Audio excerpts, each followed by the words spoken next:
사람들에게는 참 이기적인 마음이 있습니다. 자신의 그 허물, 자신의 그 잘못은 이렇게 참 잘 덮으려고 해요. 최소화시키려고 하고 정당화시키려고 합니다. 반면에 다른 사람의 그 허물은 부각시키고 극대화시키려고 하는 그런 그 해로운 경향을 우리들이 갖고 있어요. 남들에게는 언제나 엄격한 검사가 됩니다. 자기 자신에게는 아주 유능한 변호사가 되는 거죠. 얼마나 잘 변명하고 변호하는지 모릅니다. 그러다 보니까 요즘 내 탓입니다라고 외치는 이들이 참 많지가 않아요. 매일 들려오는 어떤 언론 매체를 통해서 들려오는 그런 뉴스들을 들어보면 서로 다 남 탓이에요. 니들이 잘못했다는 거죠. 자기가 잘못했다는 사람들이 없어요. 문제는 있고 뭔가 지금 이 나라 전체 시스템은 지금 잘못 돌아가고 있는데 내 탓입니다, 내 탓입니다 통곡하는 이들이 없습니다. 오히려 다른 사람들 잡아먹지 못해서 안달이 나 있어요. 뭔가 하나 가십거리가 생기면, 인터넷상에 가십거리가 하나 생기면 정말 그 하이에나 같이 집요하게 물고 늘어져. 막 사람을 죽여버립니다. 우리 안에 이런 그 이원화된 잣대를 갖고 있어요. 여러분은 어떻습니까? 이 이원화된 잣대를 가지고 지금 살아가고 있습니까? 자기 자신을 다른 사람들과 비교할 때 엄격하고 객관적이고 공명정대하게 대하는 것이 정말 불가능한 일일까요? 할 수 없을까요, 우리가? 이처럼 자신에게는 그 낙관적인 견해를 갖고 살아가는 이들, 그렇지만 다른 이들에 대해선 오만과 편견을 가지고 불같이 행동하고 하는 이들을 향해서 오늘 예수님께서 이들의 그 잘못된 행동을 이제 멈추라고 말씀을 하십니다. 7장 1절에서 우리 주님께서 말씀하십니다. 비판을 받지 아니하려거든 비판하지 말라. 여기서 비판하다라는 말이 헬라어로 보면 크리노라는 말이에요. 그 의미가 고소하다, 정죄하다, 심판하다, 그런 의미들을 갖고 있습니다. 예수님이 소위 어떤 그 전향적인 어떤 그 평론, 비평, 그런 수준을 지금 말씀하시는 것이 아니에요. 예수님께서 멈추라고 하신 것은 사람들을 아주 가혹하게 비판하는 행동, 자신을 쌓아 올리기 위해서 남을 허물어 내리는 비판적인 태도, 그것들을 멈추라는 것이죠. 이렇게 보면 시시콜콜 남을 좀 깎아내리려고 하는 어떤 수준 낮은 그 지적으로부터 시작해서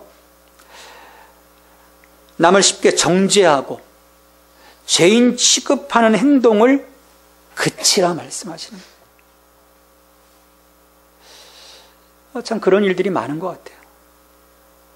정말 그 사람을 감싸안고 그 사람이 일어설 수 있도록 돕는 측면에서의 접근보다는 어떻게든 좀 뭉개려고 하는 경향들이 참 많아요.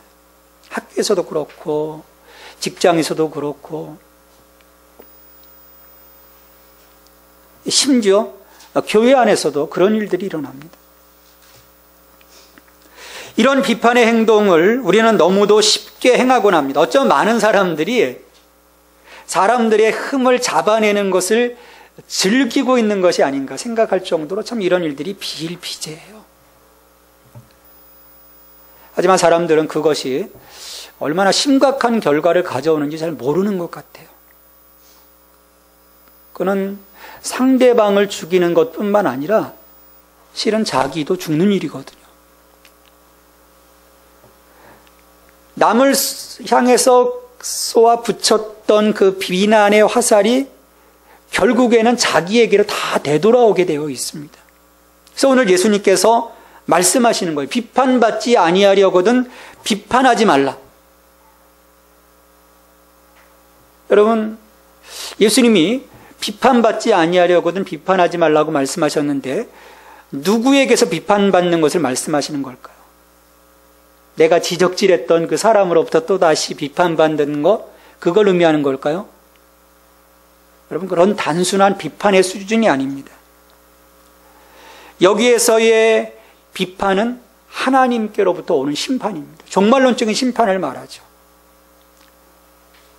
단순한 하나님의 꾸짖음이 아니라는 거예요.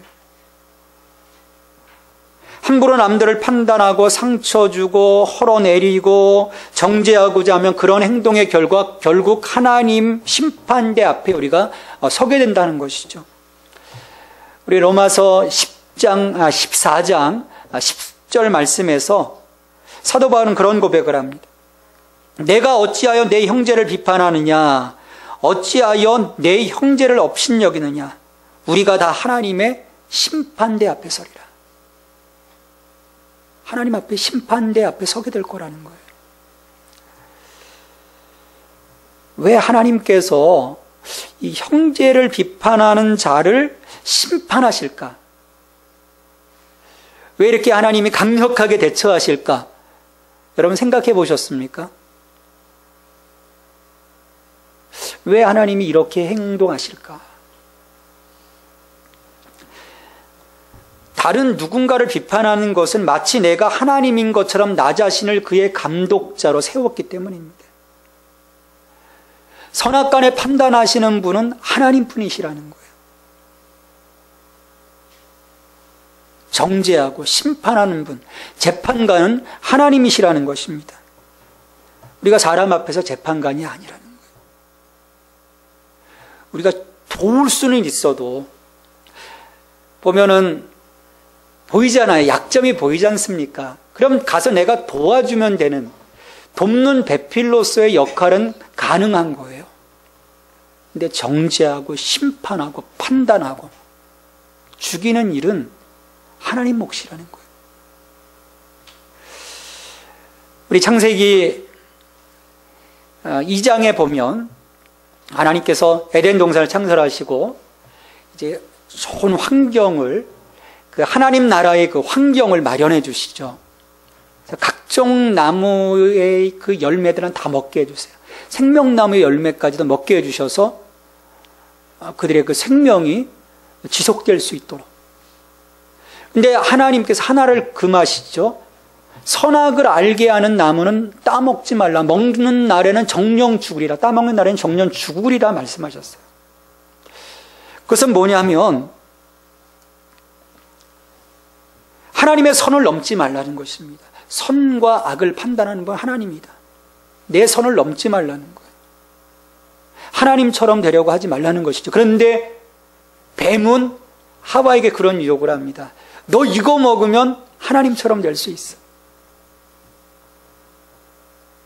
결국 따먹게 되고 하나님의 형상을 따라 지음받은 그 인간들이 죄 가운데 쫓겨나게 되죠. 그래서 하나님의 권한을 침해하는 것이고 하나님의 위치에 올라가려고 하는 교만이었기 때문입니다.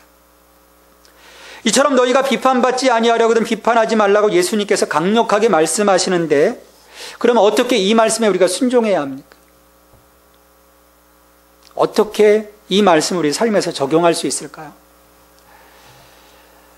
비판하지 말라는 말씀은 그렇습니다. 그 어떤 분별력도 갖지 말라는 말씀이 아니에요. 우리가 앞으로 나아가기 위한 그 건전한 비평, 전향적인 비평들이 사실 필요합니다. 옆에 도와주어야 돼요. 잘못 가고 있을 때 옆에 서서 같이 올바른 방향으로 나아갈 수 있도록 도울 수 있는 분별력은 있어야 돼요. 그것조차 지금 금하고 계시는 것이 아니에요. 여기서 우리 주님께서 금하고자 하시는 것은 가엾은 형제를 관대하게 대하지 못하는 우리들의 교만함입니다. 정죄하고 깎아내리고 돕고자 하는 것이 아니라 그 사람을 매장하려고 하는 그런 우리들의 교만함, 이기적인 마음들을 우리 주님께서는 멈추라고 하시는 거예요. 왜냐하면 우리가 우리의 생각에 따라 함부로 상대방을 판단할 때가 참 많습니다. 저에게도 그런 것들이 있어요. 그런 모습들이 있어요. 어느 순간에 저도 모르게 함부로 말하게 되고 그런 나의 모습을 보면서 스스로 놀랄 때가 있어요. 야, 내게도 이런 것이 있구나. 누구에게나 있는 거예요.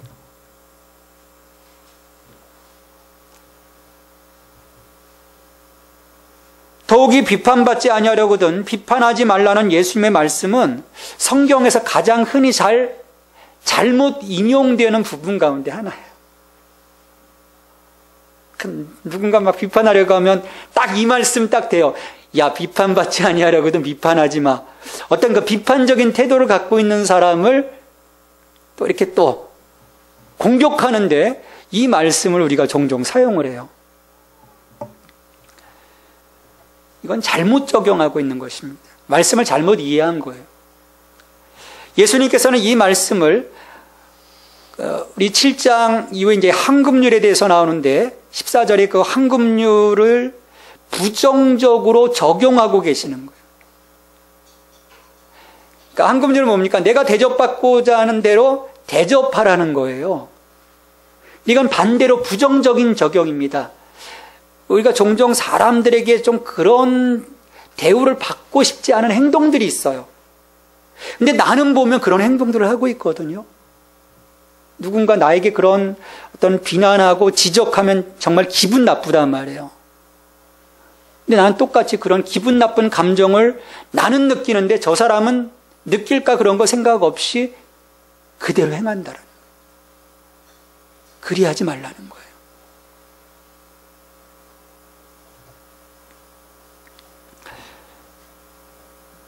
그렇지 않고 만약 우리가 감히 다른 사람을 쉽게 판단한다면 우리는 더욱 엄격하게 판단받게 될 것이기 때문입니다. 그래서 2절 말씀에 보면 너희가 비판하는 그 비판으로 너희가 비판을 받을 것이요 너희가 헤아리는 그 헤아림으로 너희가 헤아림을 받을 것이니라. 하나님에게로 뿐만 아니라 사람에게서 똑같은 비난의 화살을 받게 된다는 거죠. 우리는 동일한 기준으로 우리 자신과 다른 사람들을 판단할 수 있는 그런 그 마음들을 좀 가져야 합니다. 다른 잣대가 아니라 동일하게 볼 수 있어야 돼요. 자기 자신을 인정하고 싶지 않겠지만 하나님 앞에서 모든 사람이 죄인입니다. 전도하다가요, 모든 사람이 다 죄인입니다. 선생님도 죄인입니다 하니까 버럭 화를 내는 분이 있어요. 내가 왜 죄인이냐는 거예요. 우리 이 복음의 원리에서 가장 중요한 것이요, 내가 죄인입니다라고 인정하지 않고서는요 복음이 들어가지 않습니다. 방법이 없어요. 그걸 인정해야 되는 것이죠. 근데 그럼에도 불구하고 굳이 자기가 재판관처럼 행세한다면, 똑같은 죄인인데 재판관처럼 행세한다면 그 헤아림의 칼날은 어느 순간 우리 자신을 헤집고 들어올 것이라는 겁니다.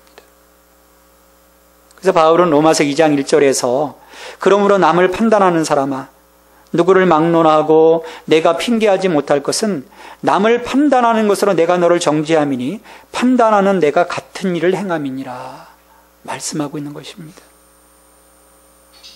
내 안에 그 죄가 있는데, 내 안에 그 잘못됨이 있는데 이것은 무시해버리고 이야기하는 거예요.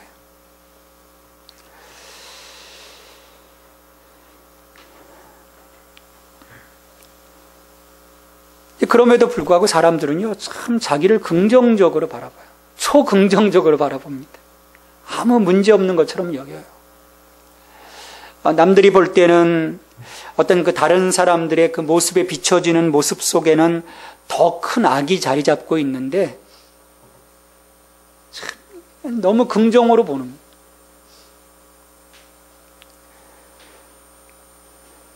그러다 보니까 자기의 들보와 같은 문제는 안중에 없고 상대방의 티끌처럼 작은 사소한 문제를 지적하고 정죄하게 되는 것입니다. 그러니까 주님이 그런 인간들을 바라보실 때 답답하신 거예요. 이 특별히 바리새인들, 서기관들, 어떤 종교적인 그 거룩한 어떤 행동으로 자기들을 가장하고 그 영적인 수준, 어떤 그 율법적인 수준에 오르지 못한 사람들을 쉽게 비판하고 정죄하는 이 바리새인들과 같은 자들을 보면서 예수님은 답답하셨던 거예요. 그래서 3절에서 말씀하시죠. 어찌하여 형제의 눈 속에 있는 티는 보고 내 눈 속에 있는 들보는 깨닫지 못하느냐. 예수님 보실 때 우리가 실은 다른 사람한테 말할 자격이 없다는 거예요. 내 눈에 지금 들보가 있는데 왜 상대방의 작은 티를 지적하느냐는 것이죠. 부끄러운 일이라는 거예요. 그래서 4절에서 말씀하십니다. 보라, 내 눈 속에 들보가 있는데 어찌하여 형제에게 말하기를 바로 내 눈 속에 있는 티를 빼게 하라 하겠느냐. 여러분, 티와 들보의 차이를 아십니까? 티. 아주 자그마한 부스러기를 말하는. 어떤 뭐 지푸라기 조각일 수도 있고, 나무 조각일 수도 있고, 자그마한 그 알갱이에요. 조각이에요. 반면에 들보는 지붕을 떠받치는 기둥입니다. 기둥과 기둥 사이에 지붕을 떠받치는 거예요. 그래서 석가래를 받쳐주죠. 그러니까 들보가 있고 대들보가 있고. 티는 이 탈무드의 잠언에서 보면 그렇게 중요하지 않은 흠으로 이용합니다. 우리 사람들 종종 그런 얘기하지 않습니까? 털어서 문진하는 사람 없다고. 흠이 다 있다는 거예요. 작은 티가 다 있다는 거죠. 근데 반면에 들보는 지붕을 떠받치고 있는 대들보 정도로 생각하시면 돼요. 이 한옥의 기준으로 보면 이것도 대들보입니다. 지금 옆에 전체 그 바닥을 받쳐주고 있죠. 좀 더 리얼하게 말하면 현대식 건물에 강철 A빔을 연상하면 될 거예요. 우리 건물 올라갈 때 보면 강철 H빔 해가면서 건물이 올라가지 않습니까? 그러니까 이 상황은요, 정말 어떻게 보면 코믹한 상황인 거예요. 남들이 볼 때 이 눈에 강철 H빔이 툭 튀어나와가지고 볼썽사 나온 모습 가지고 이래 찾아다니다가 저 사람 그 티를 보면서 야, 너 좀 이렇게 하지 좀 마. 지적질하는 사람. 그 모습을 지금 예수님이 그려내고 계시는 거예요. 우리 속담에 이런 속담이 있어요. 똥 묻은 개가 겨 묻은 개를 나무란다. 자기 똥이 묻은지도 모르고 겨 묻은 개를 나무라는 모습. 이게 우리들의 모습이라는 거예요. 이렇게 주장하는 자들을 향해서 예수님은 뭐라고 말씀하십니까? 7장 5절에서 외식하는 자라고 해요. 외식하는 자라고 말씀하십니다. 그러니까 자신의 중한 잘못은 전혀 다룰 생각 없이 다른 사람들의 사소한 잘못에 간섭하는 외식을 행하고 있기 때문입니다. 그 가식을 벗어내라는 거예요. 5절에 말씀하십니다. 외식하는 자여 먼저 내 눈 속에서 들보를 빼어라. 우린 타락한 인간입니다. 우리 또한 수없이 잘못할 수 있는 부분들을 다 안고 있고 실제로 그것이 우리의 삶 가운데 있습니다. 들보와 같은 죄가 있다라는 거예요. 근데 그런 중한 죄의 짐을 지고 다니면서 형제의 티를 빼려고 시도하는 것은 정말 우스꽝스럽고 위선적인 일이라는 것입니다. 요즘 우리 젊은 친구들 말로 하면 너나 잘하세요 라고 하는 말씀인 거예요. 넌 지금 네 할 일도 못하면서 왜 다른 사람 지적하고 흠찾는데 너의 에너지를 다 쏟아붓느냐는 거예요. 우리가 그럴 때가 참 많아요. 정말 내게 집중하고 나와 하나님과의 관계를 소중하게 여기기보다는 다른 사람에게 우리의 모든 에너지를 쏟아 부어버려서 결국 내가 하나님과의 관계를 이루어가는 부분을 정작 못할 때가 너무나 많습니다. 그러면서 내가 신앙 잘한다고 해요. 그러니 주님 보실 때는 외식하는 자인 거죠.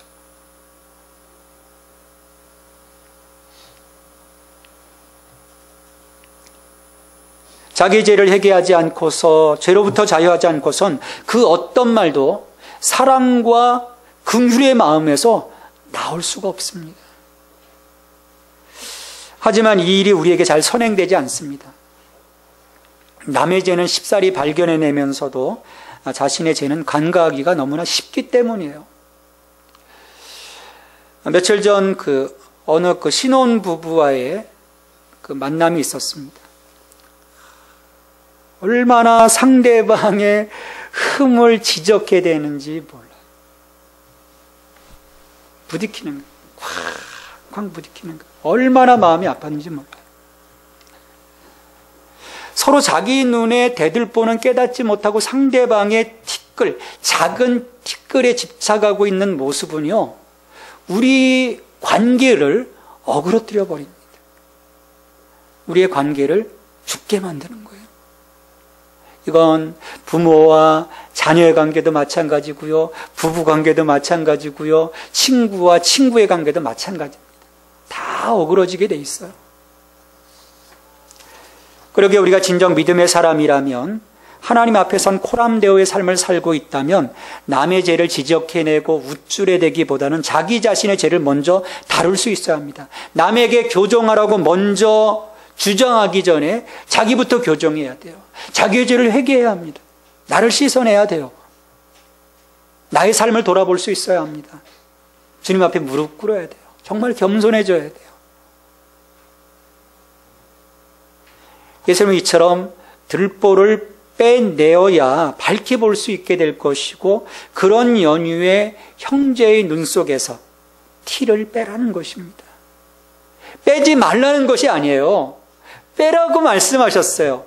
먼저 내 눈에 들보를 빼낸 다음에 너의 죄를 해결하고 하나님과의 관계를 네가 온전하게 이루어 놓은 그 다음에 저 영혼을 돕고자 하는 간절한 마음, 긍휼의 마음을 가지고 가서 그 티를 빼지 못하니까, 우리가 얼마나 완악합니까? 빼지 못하니까 가서 감싸주면서 그 엄마가 아기의 그 눈 속에 있는 자그마한 티를 빼어내듯이, 호 불어가면서 빼어내듯이 도와주라는 거예요.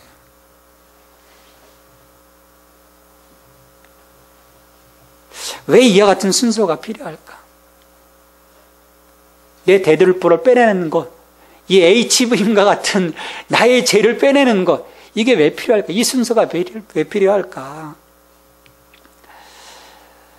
우리 다시 1절로 돌아가서 한번 생각을 해보십시다. 예수님이 1절에서 비판하지 말라고 하신 말씀을 다른 사람들에 대한 우리의 비판 능력을 정지시키거나 그들의 잘못을 못 본 채 하거나 모든 비판을 삼가거나 진실과 오류, 선과 악을 분별하지 말라는 것으로 이해해서는 이 말씀을 제대로 이해하는 것이 아닙니다.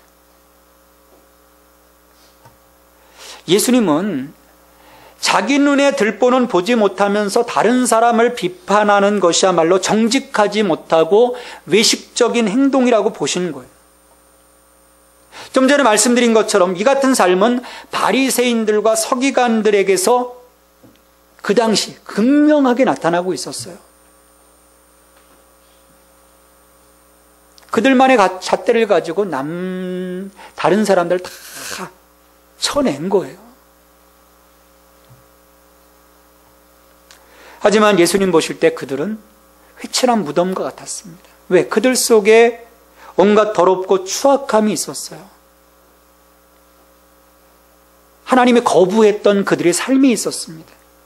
그런데 온갖 거룩함으로 다 치장해버렸거든요. 덮어버렸어요.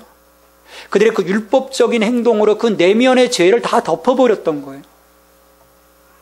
그렇지만 하나님 앞에서는 어떻습니까? 눈 가리고 아웅하는 일일 뿐이죠. 우리가 그런 근시안적인 그런 사고를 가지고 살아갈 때가 참 많아요. 눈 가리고 아웅하는 그 모습. 우리의 모든 것 아시는 하나님이신데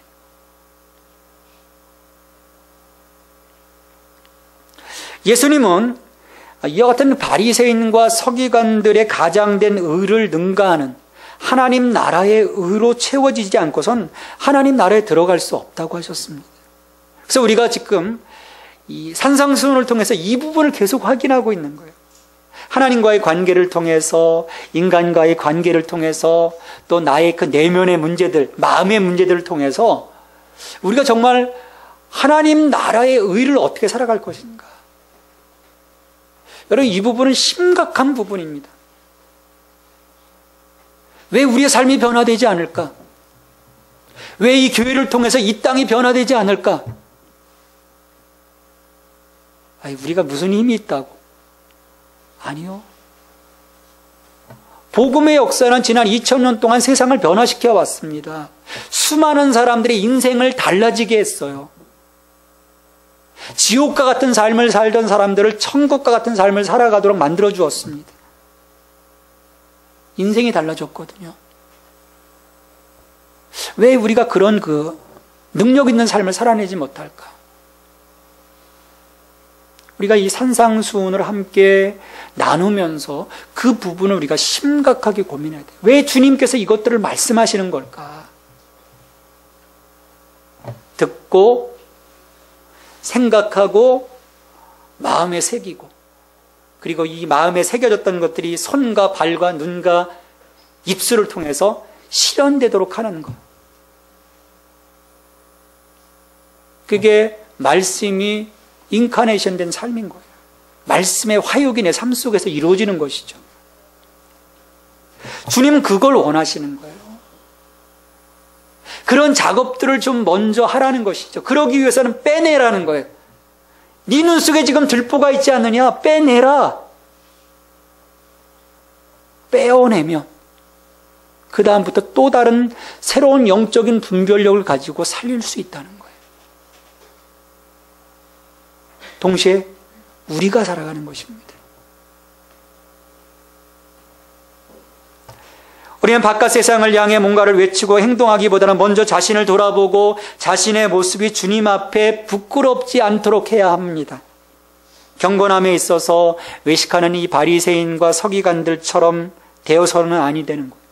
세상 사람들보다 더 많이 사랑하고 바리새인과 서기관의 의보다 더 나은 하나님 나라의 의를 살아가야 하고, 세상의 빛과 소금이 되기 위해서 생명의 삶을 우리가 이루어갈 수 있어야 합니다. 내 안에 생명이 있어야 돼요. 내 안에 생명이신 예수 그리스도가 있어야 합니다. 여러분 안에 생명이신 예수 그리스도가 있습니까? 아멘이십니까? 정말 있습니까? 모시고 있습니까? 이분이 나의 삶을 통치하고 계십니까? 그렇게 주님 앞에 매일매일 자신을 돌아보고 성령 안에서 살아갈 때 긍휼의 마음으로 다른 사람들을 돌아보고 그들을 품고 갈 수 있는 거예요. 그래야 미약한 자들을 위해서 함께 짐을 지고 갈 수 있습니다. 형제들 또한 고마워할 거예요. 그렇지 않고요, 가서 한번 찔러 보십시오. 날라옵니다. 찔리면 날라오는 거예요. 그러면 그냥 엉겨 붙는 거죠, 서로. 좋아질 것이 없어요. 우리의 공동체는 예수 그리스도 안에서 온전한 하나됨을 이루지 못합니다. 갈기갈기 찢어지기 때문이죠. 가정도 마찬가지고 내가 속한 모든 공동체가 다 마찬가지예요. 그럼 이 말씀 우리가 어떻게 적용하면서 살아야 합니까?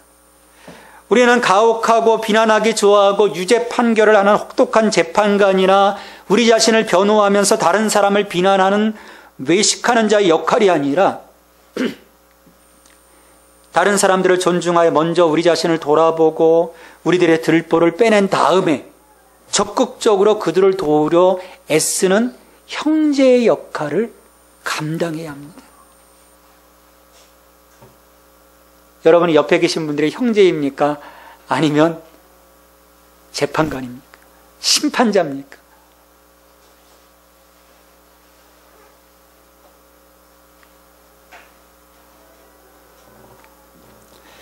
우리가 그렇지 않고서는요, 살리는 자가 아니라 죽이는 자인 거예요. 뭐 흉기에 들어서 그냥 사람 죽이는 거, 그게 살인이 아니에요. 오랫동안 사람을 힘들게 하는 것은요, 이 혀로서 사람을 죽이는 거예요. 그 인생의 비참함을 선물로 주는 거예요.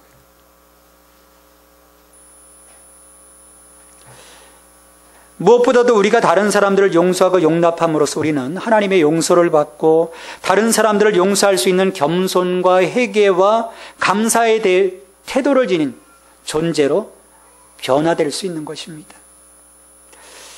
하지만 그게 어렵다면요, 우리가 뭘 할 수 있겠습니까? 사실 어려워요. 참 부드럽게 말하고 품어주고 칭찬하고.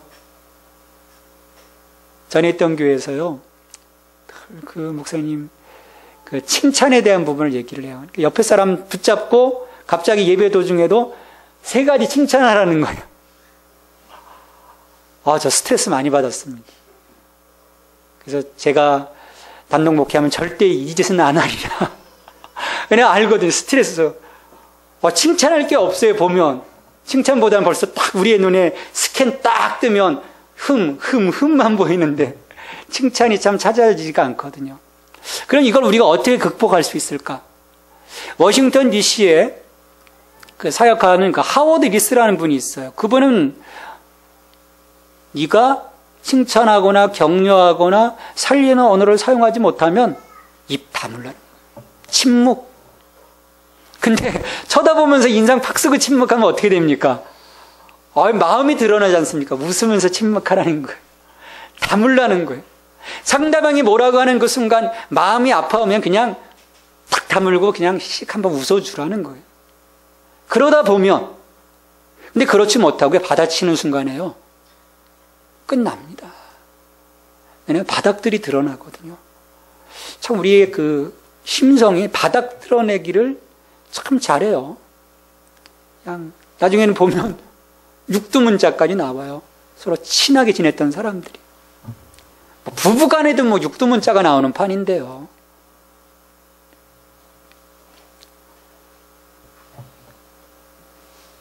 그러다 보면, 내가 침묵하다 보면, 입을 다물다 보면 어느 순간 예수님이 요구하시는 살리는 언어들이 우리들의 삶에서 구현될 수 있는 거예요.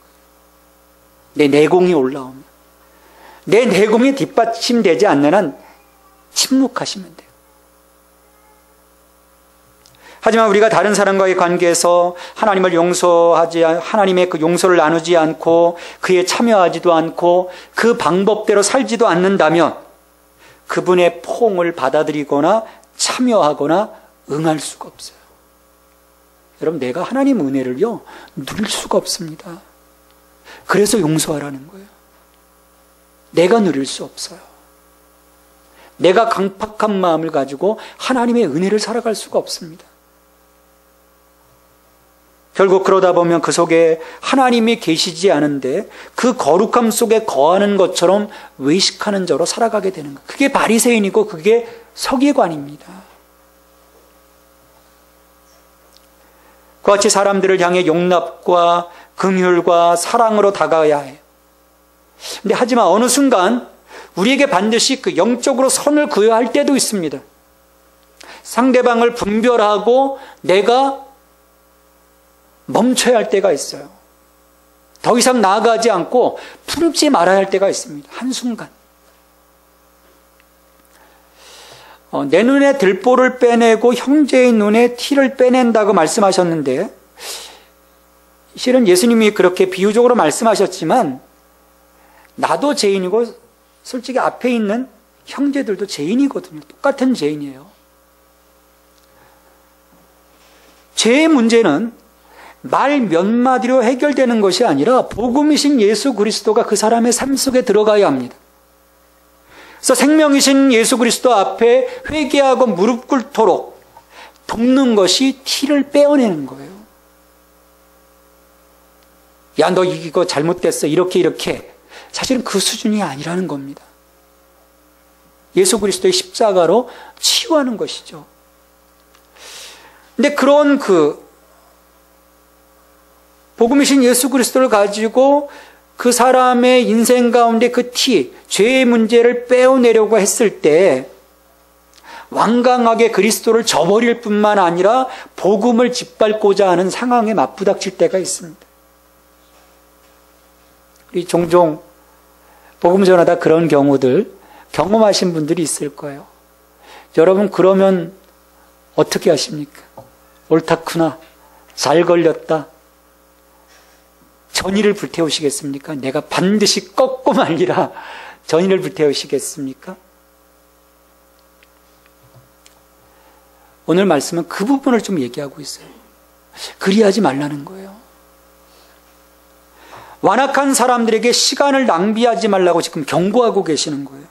6절 말씀해 보면 거룩한 것을 개에게 주지 말며 너희 진주를 돼지 앞에 던지지 말라. 그들이 그것을 발로 밟고 돌이켜 너희를 찢어 상하게 할까 염려하라. 지금 비판하지 말라 말씀하시면서 또 한편에서 우리의 그 영적인 분별력을 지금 말씀하시는 거예요. 죄의 문제, 내 눈에 들보를 빼내고 형제의 티끌을 빼어내는 그런 과정 속에서 부닥치는 이런 상황들이 나옵니다. 볼 때 개인 거예요. 볼 때 돼진 거예요. 이것도 여러분 옆에 있는 사람한테 야, 이 개야, 돼지야. 그게 여러분 뭡니까? 욕이에요. 이걸 자신의 언어로 표현하라는 것이 아니라 판단하라는 것입니다. 근데 이 말씀을 우리가 잘못 들으면요, 완악한 영혼은 버려라, 유기하라는 것처럼 들릴 수가 있어요. 그러면 지금까지 주님이 말씀하신 그 내용과 사실은 조화가 되지 않아요. 언밸런스한 거예요. 이것은 뭐냐면 하나님께서 우리를 인내하시며 참으시는 것처럼 다른 사람들에 대해서도 인내하며 참는 것을 배우라고 하는 말씀입니다. 뭐냐면 굳게 닫혀 있어요. 문이 지금 완강하게 닫혀 있어요. 그럼 막 탕탕탕탕 두들기고 열어 내가 쳐들어갈 거야. 시간 낭비하지 말라는 거예요. 그것은 내게 주신 시간과 에너지를 무책임하게 사용한다는 것입니다. 그래서 우리에게 또 하나님께서 주신 인내가 필요한 거예요. 물러서라는 것이죠. 그래서 성령님이 어디에서 길을 준비하고 있는지 보기 위해서 가장 그 예민한 레이더를 가동시키라는, 판단하라는 것이죠. 예수님은 우리로 하여금 그 제자들로 하여금 그렇게 말씀하셨어요. 뱀처럼 지혜롭고 비둘기처럼 순결하라. 우리가 재판관도 아니지만 그렇다고 해서 우리가 바보가 되어서는 안 된다는 거예요. 영적으로 분별하고 들어가야 될 상황과 나가야 될 상황들을 판단할 수 있어야 된다는 거죠.